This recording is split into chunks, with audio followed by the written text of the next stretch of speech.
Ay, thank you po. So tayo po'y manalangin. Lord, salamat po Panginoon sa gabing ito, O Diyos, na muli, Panginoon, kami nagkatipon-tipon, Panginoon, upang ikay sambahin, Panginoon, upang ikay papurihan, Panginoon, at muli, Panginoon, hayaan mo, O Diyos, na sa mga word, Panginoon, na aming pagbubulay-bulayan ngayong gabi, Panginoon. Lord, ikaw po yung mag-glorify, Panginoon. Lord, itago mo po ako, Panginoon, sa iyong likuran, Panginoon. Lord, use me, Lord God, as a mouthpiece of your word, Panginoon. Lord, lahat ng papurit pasasalamat sa iyo ko po pinagkakatiwala sa pangalan ni Jesus. Amen. So magandang gabi po. So ako po si Sister Judith po. So ang ministry ko po sa church is sa mga kids po. True enough po na masarap na nakakapaglingkod po tayo sa Panginoon at nagpapagamit po tayo sa Panginoon. Amen. So, actually first time ko po na mag-share po sa inyo through online po. So, although, syempre nag-share na po ako sa mga bata, pero syempre iba pa rin yung mga, alam niyo po, yung mga mukhang bata, di po ba, na sinisharean ko. So, actually po, may light up na po ako last week. So, 2 weeks ago, sabi ko kay Pastor Mario, sabi ko, Pastor, sabi ko, meron po akong ipapabasa sa inyo, sabi ko sa kanya, pwedeng paki-revise po, Panginoon. Ay, Pastor, sabi ko, yung nagawa kong i-share ko sa prayer meeting, sabi ko sa kanya. Tapos sabi niya sa akin, sige sis, forward mo sa akin, basahin ko, sabi niya. So sabi ko, ano pastor, sabi ko sa kanya. Tapos tumawag po siya. Sabi niya, yeah, maganda sis, sabi niya. Kaso, sabi niya, English kasi, sabi niya, mas maganda yung revelation ni Lord kung tatagalogin mo, sabi niya. Sige po, paso sabi ko, tatagalogin ko na lang po. Sabi, kasi mas mabilis, ay mas madali po kasi, di po ba, sa mga iba sa inyo ha, yung mas preferred po natin, di po ba, na isulat in English. Kasi pag Tagalog, parang masyadong, alam niyo po, mahaba masyado. Wala pa akong tiyagang magsulat. Sabi ko, sige, Pastor, itatagalog ko na lang po. So, alin sabi ko, Pastor, wala po akong title ng message ko. Sabi ko, and then, kina Sandy yan, sabi niya, sis, ito yung revelation alert sa akin na pwede mong i-title, sabi niya. So, eto po, just a short lang naman po yung message natin since nasa prayer meeting po tayo. So, pag-aaralan po natin is about prayer po. So, ang title po ng message ko is a perfect time and right time for prayer po.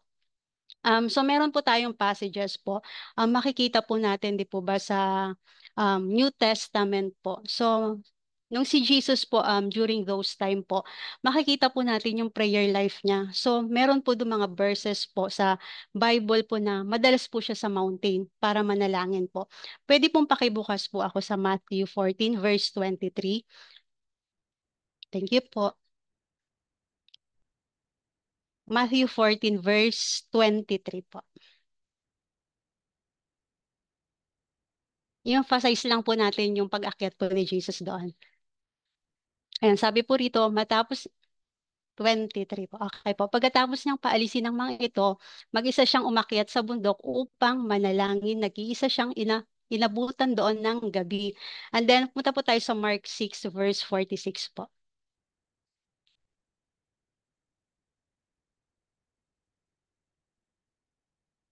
Mark 6 po. Mark 6 verse 46. Sabi po rito, matapos magpaalam, umakyat siya sa bundok upang manalangin. So meron pa talaga, andun pa rin talaga yung bundok at saka pananalangin ng Panginoon. Andun po sa Luke 6 verse 12 po. Lucas 6:12. Sabi po rito, nang panahong iyon, umakyat si Jesus sa isang bundok at magdamag siyang nanalangin sa Diyos. And last verse po is John 6 verse 15 po. Ay, sorry, John 6 verse 15.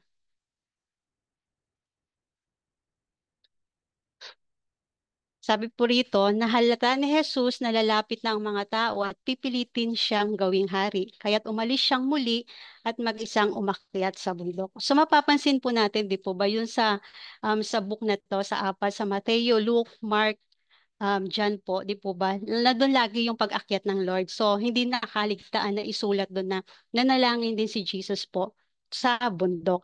So, sa tingin ko po ha, kaya pinili po ng Panginoon na laging umakyat sa bundok kasi di po ba napaka-solitary place po. Kumbaga, yung alone time mo, nagkakaroon ka ng quiet time. Di po ba? So yun yung pinaka place na Jesus na kung saan nakikipag-commune siya, nakikipagniig siya, na nakikipag-usap sa ating ang Ama na nasa langit, di po ba? Para nang sa ganun makareceive po siya ng strength and then guidance from God. Try po nating imagine or i-visualize po na during daytime po, akyat po tayo ng bundok. Di po ba? Yung ano yun, yung mga nature lover po rito makaka-relate, di po ba? Yung napaka-scenic po, kumbaga, napakaganda yung beautiful natural scenery po, di po ba? Na napaka-panoramic, di po ba? At the same time, breathtaking, lalo na po kapag nasa top na po kayo ng bundok, na talaga naman makikita niyo po yung scenery na even yung camera mo po cannot capture po yung beauty po na nakikita natin on the top of the mountain. Um, may one time po na naakyat na rin po kami na bundok kasama si mama ko tsaka yung kapatid ko si Jenny po dito po sa Mabayuhan dati. Kasi meron po diyang swimming pool sa Mabayuhan. Alam niyo yung pinakamataas talaga po diyan, yung sa pinakatuktok po may swimming pool po diyan. Ewan ko lang po kung existing pa po until this time po. Talaga naman po napakaganda po kasi tanaw na tanaw mo po yung buong Olonga po kumbaga. And then syempre nung paakyat talagang napakahirap po. Kumbaga yung struggle mo kasi yung dadaanan mo hindi maganda, di po ba? And then nung pagbaba po namin, talaga naman po napakasarap kasi alam mo yun yung feeling na wow, breathtaking. Kumbaga na-relax ka, na-unwind ka sa pag-akyat mo. Pero alam niyo po kinaumagahan or after how many days, doon po namin naranasan yung pain na talaga na para kang binugbog. Ang sakit sa paa talaga sa hita mo. As in talagang hindi kami makalad kasi wala kaming warm up, di po ba? Umakyat kami ng buntok na ganun. Kumbaga unplanned po. So yung after po nun is totally masakit po talaga physically po. So, opposite po nun, di po ba? Kung i-imagine natin si Jesus, hindi naman po siya umakyat ng daytime. Usually, madalas po na nabasa po natin na umaakyat po siya gabi. At the same time, madaling araw po. And then, yung alam niyo yung takip silim po, yung wala nakakakita sa kanya. So, di po ba? So, hindi, kasi mas pinipili niya po yung ganong panahon or ganong time kasi yun yung mas preferred niya at the same time po kasi di po ba imagine niyo kung mananalangin si Jesus, di po ba alam naman natin naging human siya, pupunta ka ng bundok, di po ba napakainit, so hindi siya makakapag-concentrate unless paggabi tahimik, di po ba peaceful, di po ba, at saka lalo pag madaling araw talagang nararamdaman mo yung presence ng Panginoon. So punta po tayo sa Mark 1 verse 35 po. Yung sinabi po dun na madalas po si Jesus po nakikita po natin siya na emphasize po sa Bible na madaling araw. Sabi po rito, madaling araw pa'y bumangon na si Jesus at nagpunta sa isang lugar kung saan maaari siyang manalangin mag-isa. Di po ba? And then sabi po rito, may nabasa po ako sa Old Testament po. Yung significance po ng bundok. Kasi marami pong mga man of God and servant of God na alam niyo po yung instruction kumbaga ni God sa kanila is alam niyo po yung meron dun sa bundok na yon na kailangan pumunta sila sa bundok para yung instruction ng Lord is mas lalo pa po nilang marinig. Punta po tayo sa Genesis. Ay, wag na po. Kasi yung book of Genesis, so marami naman po yun. So, if may time po kayo, alam niyo naman po siguro to about sa Genesis, di po ba? About Isaac and Abraham, di po ba? Nung yung inoffer niya bilang sacrifice yung anak po niya, di po ba? Anong bundok po yun? Umakyat po sila sa Mount Moriah.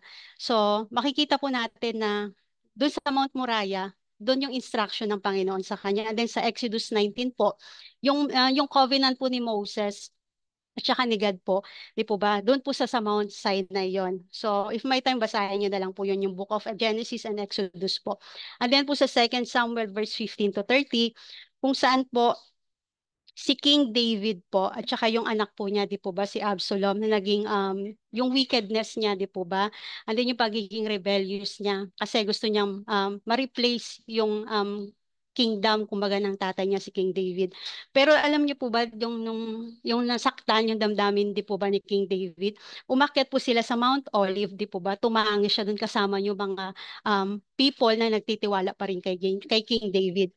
Sabi dito, di po ba, nung umakyat sila sa Mount Sinai, ay sa Mount Olives po, they covered their head po. Tinakpan nila yung mga ulo nila at the same time, paa-paa po sila. Barefoot po silang umakyat sa Mount Olive para manalangin sa Panginoon. Kasi, alam niyo po, nakita ko din yung heart ni King David dito, di po ba, na despite na ganun yung ginawa nung anak niya, si Absalom, di po ba, nung nabalitaan niyang namatay, as in talagang nanangis po talaga si King David. So, nakaka-amaze po kasi yung heart ni King David talagang makikita mo yung pagiging tatay po ba. So punta po tayo sa New Testament naman po. Sa Matthew 26, dito na lang po natin i-emphasize. Matthew 26 verse 36 to 46 po. 36, ay okay, thank you po. Matthew 26:36. Okay po. Is, okay. Sinama ni Jesus ang kanyang maalagad sa isang lugar na tinatawag na Gethsemane. Sinabi niya sa kanila, dito muna tayo mananalangin at ako sa dako roon. Ngunit isinama sina Pedro at ang dalawang anak ni Zebedeo, which is si James and John po. Nagsimulang mabagabag at maghirap ang kanyang kalooban. 38, kaya't sinabi niya sa kanila, ako'y puno ng hapis at halos ikamatay ko. Maghintay kayo rito at samahan ninyo akong magpupuyat, sabi ni Jesus. And then 39 po, lumayo siya ng kaunti, nagpatira pa siya at nanalangin. Sabi ni Jesus dito, Ama ko, kung maaari pong ilayo ninyo sa akin ang kopang ito at ang paghihirap, ngunit hindi po ang kalooban, kundi ang kalooban niyo ang maghari. Verse 40 po. Nagbalik siya, tinatniyan niyang natutulog ang tatlong alagad. Sinabi niya kay Pedro, talaga bang hindi kayo makapagpuyat ng kasama ko kahit isang oras man lang? Verse 41, magbantay kayo at manalangin upang huwag kayong madaig ng tukso. Ang espiritu'y nakahanda, ngunit ang laman ay mahina. Verse 2, muli siyang lumayo at nanalangin. Ama ko, kung hindi po maaari maialis ang kopang ito, malibang inumin ko, mangyari nawa ang iyong kalooban. Verse 43, muli siyang nagbalik at nakita na namang natutulog sapagkat sila'y antok na antok. So twice na po niya nakita na natutulog sila. Iniwan niyang muli ang tatlong alagad at siya'y nanalangin. At iyon din ang kanyang sinabi. Nagbalik, verse 45, nagbalik na naman siya sa mga alagad. Pangatlo po, sabi niya, at natutulog pa kayo at nagpapahinga, dumating na ang oras ng anak ng tao at ipagkakanulo ang mga makasalanan. Bumangon kayo at tayo na. Narito ang magtataksil sa akin. So kapag inanalyze po natin yung sa passage po na yan, di po ba? 3 times po niyang niremind na manalangin yung mga kasama niyang apostles, sina Peter, si James, and si John, di po ba? So nakita din po natin yung sacrifice ni Jesus na manalangin, kumbaga. So pabalik-balik po siya na kailangan, nire-remind niya na kailangan dapat supposed to be nagpipray siya kasama nila. Pero ano po yung ginagawa nila? Antok na antok sila, di po ba? Natulog sila. So nakita ko po doon yung gentleness ni Jesus kahit na ganun yung ginagawa nila. Still, alam niyo yon yung pag-remind niya na pwede namang sabihin niya, ano ba naman kayo? Sinabi ko sa iyo, mag-pray kayo, di ba? Ganyan. Pero never niya pong sinabi yon, di po ba? Still, nire-remind pa rin niya. 3 times niya pong ginawa yon, but still, hindi po nila sinunod si Jesus. And we notice po yung last place na kung saan po nanalangin si Jesus. Ang nag-pray po, yun yung pinaka-last niya po. Hindi po siya nag-pray sa top of the mountain. Alam niyo po ba yung Garden of Gethsemane? Located po siya on the foot of po ng Mount Olive. Although hindi po siya sa tuktok, at least nasa paanan po siya ng Mount Olive na nananalangin po. And then po, yun yung pinaka-last spot na place na kung saan nanalangin po si Jesus. So sa pantaha ko lang po maaari namang di po ba na magpumunta si Jesus di po ba na umakyat na lang ng bundok para doon manalangin at the same time doon siya hulihin ng mga para i-crucify po siya sa cross. But he never do that po. Kasi alam niya, marahil mangyayari na just in case na nagkaroon po ng commotion dun sa bundok, di po ba? Maraming masasaktan o mapapahamak, lalo na yung tatlong mga alagad po niya. So mas tinais niya na doon na lang po siya sa may Garden of Gethsemane. Tsaka mapapansin po natin, di po ba? Yung prayer niya na, Lord, kung ano po yung kalooban mo, yun pa rin yung po yung masusunod, di po ba? Sabi ni Jesus. Alam niyo po yung perfect time, yung perfect place po, di ba? Right away po nung sinabi ni Jesus na humayo kayo, ay bumangon kayo at tumayo kayo nung tinawag niya na yung mga apostles niya. narito na ang magtataksil sa akin, sabi ni Jesus, di po ba? Napansin niyo po, right away po, umappear na po doon si Judas, kasama po ng mga magkukrucify or mga dadakip po sa kanya. Sabi ko nga, pwede naman di po ba na after nilang manalangin, umalis na muna sila tas hinanap. Pero hindi di po ba? Nung after po nung sinabi ng Lord na bumangon kayo at tayo na, narito na ang magtataksil sa akin. Right away umappear po sa likuran si Judas. So sabi ko nga napakabuti ni Lord kasi all things work together for good sa mga ministry ni Jesus po.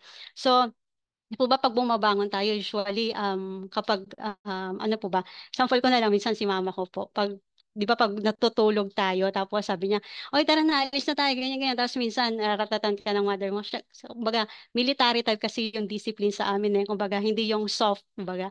So pag minsan, "Ma, bakit wag kang maingay," ganyan ganyan. Pwede mo namang sabihin na, "Oh, gising na," ganyan ganyan. Hindi po siya gano'n. So minsan nagsasabihan rin po namin si mama ko na makapaggigisingin mo naman kami dapat yung hindi yung ayun ba yung natararata ka na, "Uy, gising na parang may sunog," ganyan.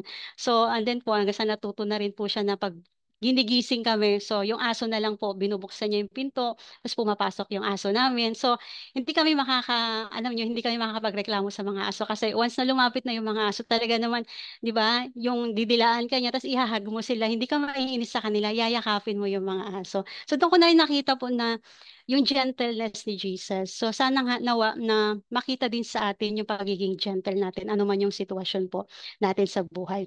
So dito ko na po, meron po akong some list po dito, since nasa prayer naman po tayo, di po ba? Paano po tayo mag-grow sa ating pananampalataya, lalo na po sa ating pananalangin sa Panginoon. So dito po, una po, magkaroon po tayo ng mga prayer list. So, true enough po, mapalad po tayo kasi sa prayer meeting po natin, di po ba? Naka-itemize po lahat na ipapanalangin na natin dito. So naka-segregate na po, naka-enumerate na po siya. So hindi po siya nagkakagulo. So maganda po yun na dito katulad sa corporate prayer po natin, nagkakaroon po ng orderliness, di po ba? So ganun din po sa personal life po natin. So kung meron man po tayong mga ang kailangan pong ipanalangin, di po ba? Kailangan po nagiging specific po tayo sa prayer natin. So just in case po, kailangan sinusulat po natin yung name, yan. And at the same time po, dapat nilalagay natin kung saan yung madali po nating makita, magkaroon po tayo ng mga stickers or reminders na, ay, kailangan ko pala ipag-pray tong taong to, di po ba? At the same time po, kailangan nagsiset aside po tayo ng dedicated time natin. So, kailangan na pa-prioritize at na ma-maximize po natin yung ating time. Ang katulad po nito, yung mga gawain ng mga prayer meeting, di po ba, Bible study, mga gawain, di po ba, lalo na sa mga online services po. Although minsan di po tayo nakikita-kita, di po ba? At least nagagawan po natin ng paraan. Sinisingit po natin na nakaka-join tayo. Kasi mahalaga rin po kasi na nai-equip tayo, nakakaparinig po tayo ng salita ng Panginoon. So, Dabi po nga, di po ba sa Matthew 26 verse 41, our spirit is willing, but our flesh is weak. So sinasabi nila minsan, ay hindi pa ako nakakadalo kasi pagod po ako, kasi ganito po yung oras ko, wala po akong tulog, wala po akong pahinga, ganyan-ganyan, nararatel ako. So, di ba pag makabasa po natin, our flesh is weak. So ano po ba yung reason na kung bakit nagiging weak po yung ating flesh, yung ating katawan po, 'di ba? Kung kailangan na hindi naman na natin kailangan alam niyo po sa social media 'di po ba? Kasi nakaka-waste talaga ng time yan. If hindi naman po necessarily na kailangan browse ka ng browse, wala namang patutungan yung pagbo-browse mo, hindi naman kumbaga, although merong mga specific time ka lang dapat na may allotted time ka na inilalaan, pero wag mo gugugulin yung time mo po sa pagbababad sa social media kasi doon po yung nakukurap po tayo yung katawan po natin. Kasi di po ba, isipin nyo pag napuyat ka, edi mangyayari yung espiritu po magiging weak. So wala ka ng time manalangin, di ba? So hindi po nalulugod ang Panginoon doon. Kasi once po yung espiritu na ibinigay sa atin ng Panginoon na nananahan sa atin, napapabayaan natin, nagkakasala po tayo doon. So kailangan po, nagkakaroon po tayo ng dedicated time. Alam po nating i-maximize, i-prioritize kung ano po yung kailangan. Napakaiksi po ng oras, di po ba? So kailangan ginugugol po natin yun sa tamang oras po, tamang panahon. And then sabi po rito, pray with others po. Join prayer meeting or prayer group po. Katulad po ng prayer meeting na ganito, yung collective prayer po. If just in case man po na may meron kayong mga kailangan ipanalangin, pwede naman kayo magkaroon ng person, yung alam nyo yun, yung prayer partner na, kunyari, si kapatid na ganito, pwede po bang pag-pray mo ako, ganyan-ganyan, ito po yung concern ko, ganyan-ganyan. So, maganda po yung meron din po nananalangin sa atin po ba? At the same time po, yung ipopromote ko na rin po yung Isha Paga. So, lalo po sa mga kababaihan po rito, ini-encourage ko po na mag-join po tayo sa Isha Paga. Alam niyo po, malaking bagay po yung nagagawa nito kasi sama-sama po tayo nananalangin doon. Alam niyo po, simula po nang nag-join ako ng Isha Paga, marami pong magagandang bagay na ginawa ang Lord. Kumbaga, alam niyo po, yung conviction na mag-pray lagi, alam niyo sa totoo lang, hindi po ganun kadali. So, tama yung, di ba, sa Matthew 26:41 na our flesh, di po ba? Our spirit is willing, but our flesh is weak. Kumbaga, gusto mo na lang matulog kasi biro, isipin niyo po yung 4 o'clock magigising ka tapos paano kung late ka na, natulog, di po ba? So, sa akin po personally po, nagsiset po ako ng time na kailangan 9:30 or 10 tulog na ako. Kailangan naka-discharge na yung mga phone, wala na akong hawakan na gadget. Kasi alam ko the following day, 3:45 or 4 o'clock, kailangan ko nang bumangon kasi kung nagpapaawit sa Isyapaga, di po ba? So, kailangan may play akong song, so kailangan hindi ako malate doon kasi early morning, yun yung ginagawa po namin. So, napakaganda po na meron pong ganitong nananalangin po, lalo na yung mga kababayan. So, kung wala rin naman po kayong ginagawa, mga kapatid, bigyan niyo po ng time si God. Although sa personal niyo po, pero iba pa rin po kasi yung collective na nananalangin. So, marami na pong sinagot ang Panginoon sa Isyapaga ng mga prayer list namin na idinudulog po namin sa Panginoon na hindi lang po every Tuesday, so everyday po 'yon. So praise God po kasi marami pong mga mananampalataya ng JCM na lalo sa mga kananayan na nagde-devote po ng time nila sa Ishabag. So ini-encourage ko po kayo na mag-join po kayo sa Ishabag. Di po ba, pre-note po. So, the same time po is, meron din po ginagawa yung prayer and fasting po. So, malaking bagay din po yung prayer and fasting. So, hindi lang mong prayer. Kung may mga pagkakataon na kailangan nating mag-fasting, gawin po natin. Kasi marami pong magagawa yung prayer and fasting, lalo na po kung, alam niyo po, yung spiritual battle na kinakaharap natin, talagang hindi natin sukat akalain na gano'n yung mga sitwasyon na nangyari. But then, kapag meron po tayong ginagawang prayer and fasting, malaki po yung power at the same time, yung mga supernatural na kung saan hindi natin maiisip or aakalain na ginagawa ng Panginoon kasi kumikilos po siya. At the same time po, we need to use po or guide po sa pananalangin natin. Dapat meron po, ini-incorporate po natin yung mga Bible verse po. Lalo po sa yung pananalangin natin sa iba na naka-align po yung mga request natin sa God's will. Parang ganito po, di po ba sa what do you call this one? Sa piniprayer list po natin, di po ba, naka-enumerate po doon from A hanggang E, di po ba? So, pinapanalangin natin yung letter A, creative healing, di po ba? So, kailangan, meron po tayong mga Bible verse doon na sinusupply sa Panginoon na, Lord, di po ba? Hindi naman sa sinusumbat, kailangan kasi nakikita natin yung kabutihan ng Lord na kung paano siya nagpapagaling noon, ngayon kaya niya magpagaling at bukas. So, kailangan meron po tayong ibinibigay din na Bible verse, kumbaga, meron tayong pinangahawakan. Katulad po, di po ba sa Matthew 4 verse 23, verse 25, di po ba? Lahat ng kinds po ng sakit, di po ba? Lahat yun pinagaling ni Jesus. At the same time sa Matthew 8, sa book of Matthew, marami pong mga miracles na ginawa si Jesus dyan. Sa Matthew 8 verse 14 to 16, di po ba? Yung mga naposes ng demons, yung mga paralyzed, di ba? Sa Matthew 15 verse 30, kung paano po yung mga pipi, yung mga lumpo, di po ba? Kasi mga bingi, kung ba yung mga hindi mo akalain na gagawin ng Panginoon is nagawa niya. Di po ba meron doon nabasa ko, di po ba lagi natin pinagpipray si Brother Julio Dolendo, di po ba na makalakad na siya. Kung doon nga doon sa panahon ni Jesus, di po ba nagawa niya yon na kung saan yung mga lumpo nakalakad. How much more ngayon, di po ba? So kailangan po, meron po tayong mga Bible verse na um, pinangahawakan para lalo po pong masagot ng Panginoon yung ating mga panalangin. And then sa letter B po, di po ba, andun yung mga needs ng mga iglesia, di po ba? Nagpe-pray tayo ng provision sa Panginoon.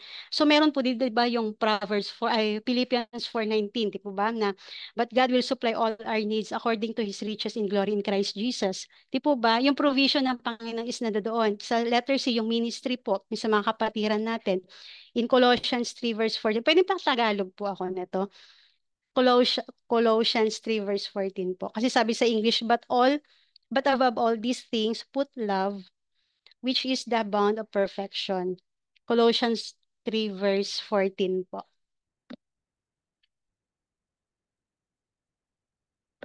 Ayun. At higit sa lahat, magmahalan kayo sapagkat ang pag-ibig ang buklod ng ganap na pagkakaisa.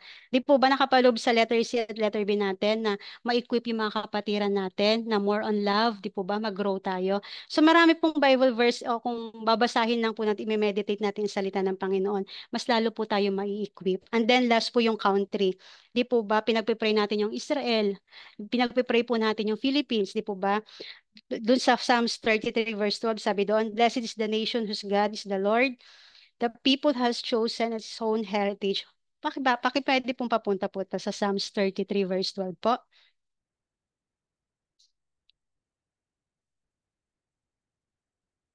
Yung mapalad ang bansang si Yahweh ang Diyos. Mapalad ang ang bayang kanyang ibinukod.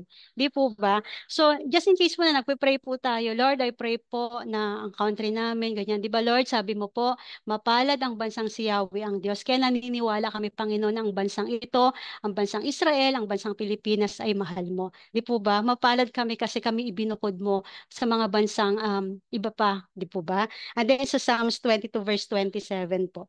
Sabi po doon, at the ends of the world shall remember and turn to the Lord. All the families of the nation shall worship before you.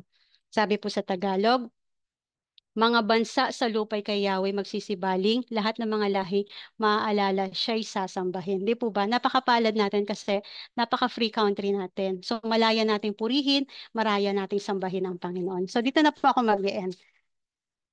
Sabi po dito, sinamarize ko na lang po yung conclusion ko.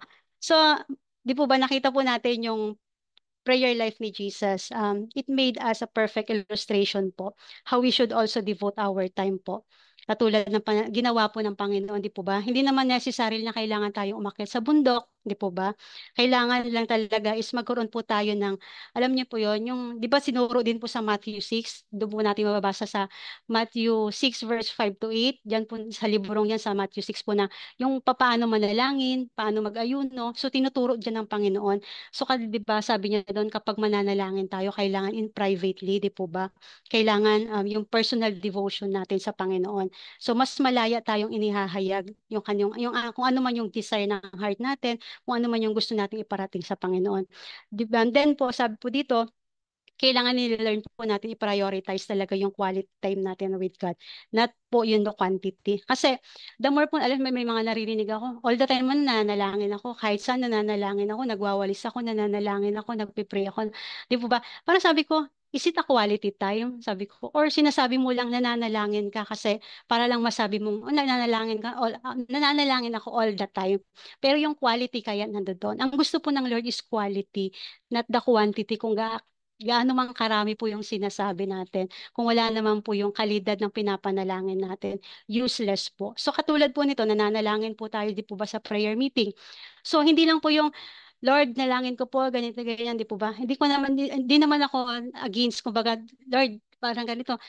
Pag pinanalangin mo, dapat kailangan galing po sa puso, hindi yung galing lang po sa bibig at saka sa isip po natin. Kailangan ninanamnam po natin yung ipinapanalangin natin sa Panginoon. Kasi useless po yung sinasabi lang natin, Lord, although naka-itemize na nga po yan, di po ba? So, kailangan, alam niyo po, ininanamnam po natin yung sinasabi natin sa Panginoon. Kasi mas dinidesire po ng Panginoon yung galing po sa puso natin na pananalangin po. And then po, praying also to others po is a powerful way to show our love and care to those around us. So malaking bagay po na idinadalangin din po natin yung mga kapatiran, hindi lang para sa sarili natin. So napakapalad po natin kasi hindi tayo yung idinadalangin ng mga kapatiran.